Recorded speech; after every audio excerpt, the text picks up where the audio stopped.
Ski season is here. Solden, the first World Cup race, is done and dusted, and we saw Marco Odermatt win.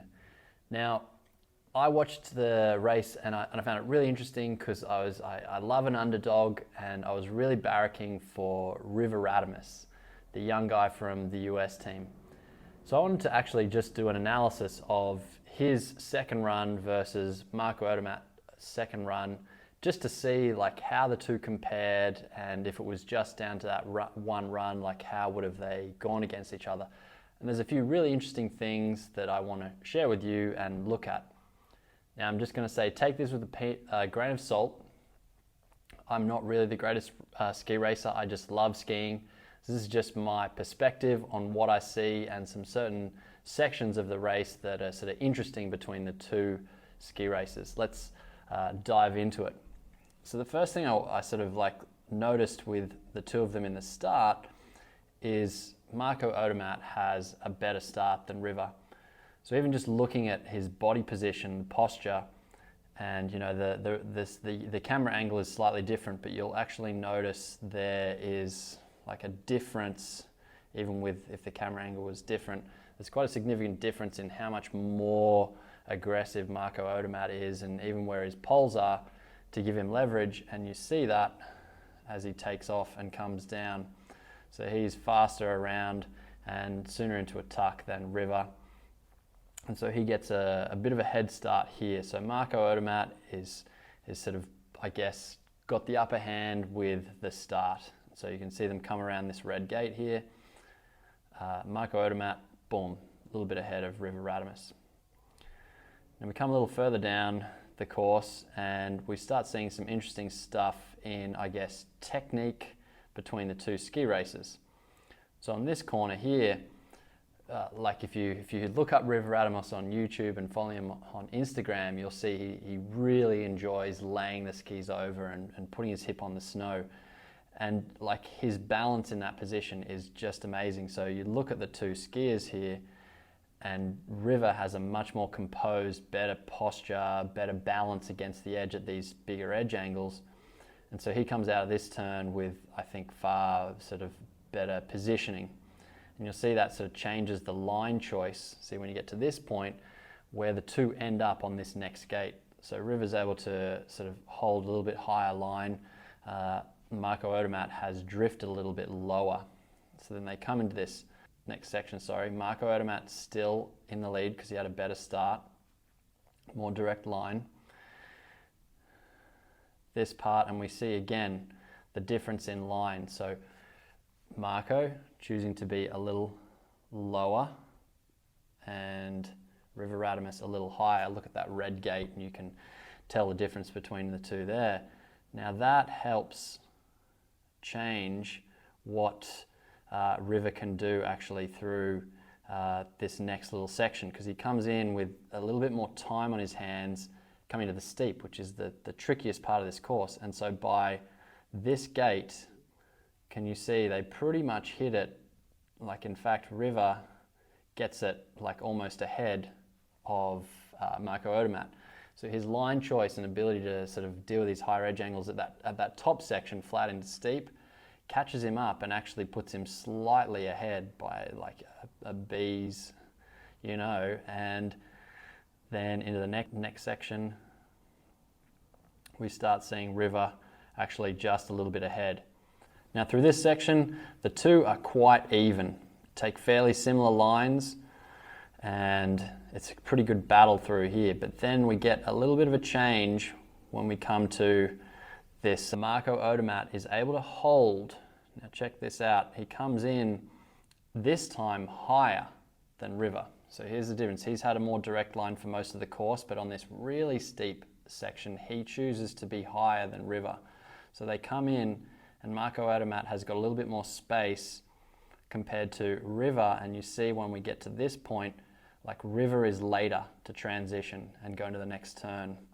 Because he doesn't have as much space, he's kind of drifting down the hill, having to hold his turn for a little bit longer. Marco already straight into the next turn. And I think that helps him on this part here where everybody seemed to have trouble. This right footer in the middle of the steep here. So you can see even Marco Odermatt on the left, sort of, in a pretty wild position. But if you compare what River Radamus is doing at this point, he totally loses the outside ski and is sliding sideways on both skis. So here is where River actually really loses some speed. It's interesting because you watch, they come around this next gate, the panel gets sort of knocked down pretty much at the exact same moment.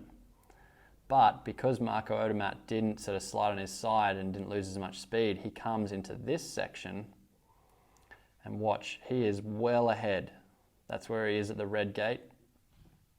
And then we've got River way back here, just from that one turn where River, just the line above, sort of made it a little bit more challenging, and he lost that right foot outside ski around the gate, one of the most challenging turns on the course.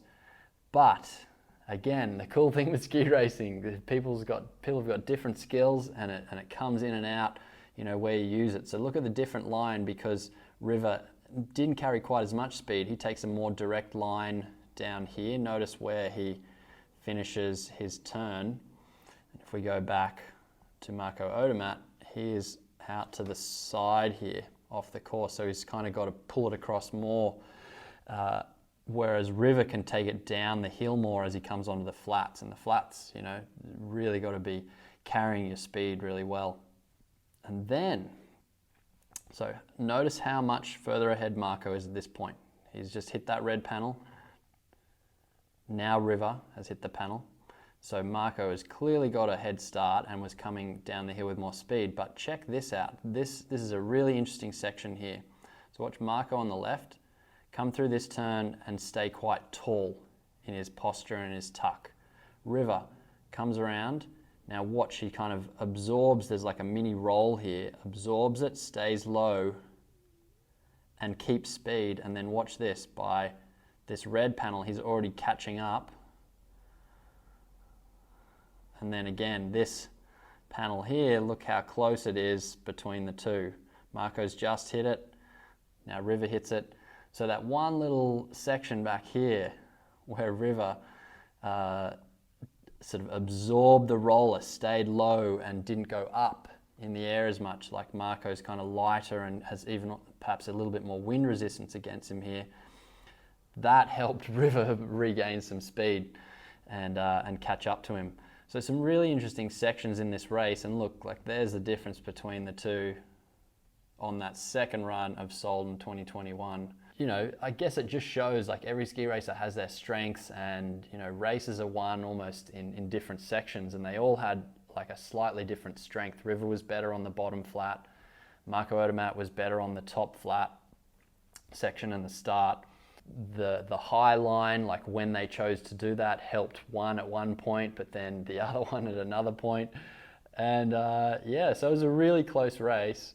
And I think, for River, it just shows he's getting much better. And again, I just am watching this guy come up, and I love his technical style, like this turn at the top here, like I said, because he's so used to putting his hip on the snow. This one right here, you just look at the difference coming around that gate, and it's just, from a visual perspective, I like that, and I think the balance is just so on it. Yet I think Marco Odermatt's experience wins out here, and just when he's choosing to take a more direct line or a higher line. Hope you guys enjoyed that, and I didn't make too much of a mess of my first real race analysis. Again, it's just someone's perspective, and I hope people enjoyed listening to that and comparing these two amazing ski races down the hill.